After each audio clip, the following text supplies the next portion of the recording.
शिवसेना आमदार मुरजी पटेल आपल्यासोबत आहे, त्यांच्याशी आपण बातचीत करणार आहोत. अंधेरीचा सबवे प्रत्येक पावसाळ्यामध्ये पाण्याखाली जाताना पाहायला मिळत आहे. या संदर्भातला मुद्दा तुम्ही अनेकदा सभागृहामध्ये मांडलेला आहे, मात्र अपेक्षित उत्तर तुम्हाला मिळत नाहीये. यंदाही तुम्ही प्रयत्न केला होता हाच प्रश्न मांडण्याचा. काय उत्तर आलेलं आहे, काय? बघा, तिसऱ्यांदा लक्षवेधी आम्ही हा सभागृहात लावली आहे अंधेरी सभेच्या विषयावर. पण आता काल मला मंत्री महोदयांनी उत्तर दिलेलं आहे की 2 महिन्याच्या आत टेंडर काढून हा काम आम्ही सुरू करू. आणि मला विश्वास आहे की 2 महिन्याच्या आत मुंबई महानगरपालिका अंधेरी सभेचं काम सुरू करते. तुम्ही तीनदा लक्षवेधी मांडली, मग प्रलंबित का रखडत का होता तो विषय?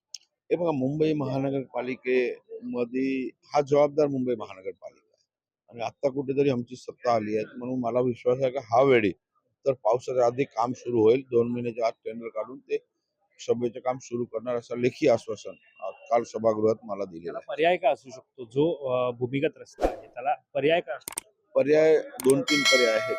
एक तर अंडरग्राऊंड वॉटरिंग करून आपण करू शकतो. त्याच्यावर आमचा जास्त भर आहे. त्याच्यात तेच करणार आहेत आणि अजून ते टेक्निकल लोकांशी ते संपर्क करतायत. पण 2 महिन्याच्या आत सगळं करून टेंडर काढून काम सुरू करणार असं लेखी आश्वासन मुंबई महानगरपालिकेच्या वतीने महाराष्ट्र शासनाने मला दिलेलं आहे. सध्या राज्यामध्ये तुमचं सरकार आहे, महायुतीचं.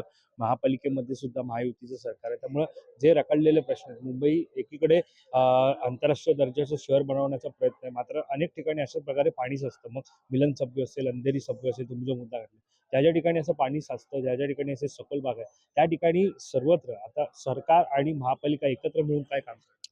हे बघा, मुंबई महानगरपालिका आयुक्ताकडे माझी बैठक झालेली आहे की हा वेळी मुंबईत तुंबली नाही पाहिजे. आतापासून ते लोकांनी कामं हातात घेतलेले. महापौर महोदयांशी माझं बोलणं झालेलं आहे. ते आता कामाला लागले आहेत. माझा जे प्रश्न आहेत अंधेरी सभेचं, ते 2 महिन्याच्या आत ते परमनंट सोल्युशन काढून टेंडर काढून कामाला शुभारंभ. त्याला जबाबदार कोण आहे असं वाटतं? एवढे दिवस उशीर झाल्याबद्दल मुंबई महानगरपालिका जबाबदार असं मला वाटतं. धन्यवाद आमच्याशी बातचीत केल्याचं. कॅमेरा पर्सन अजय सर, मी वैभव पाटील, मुंबई.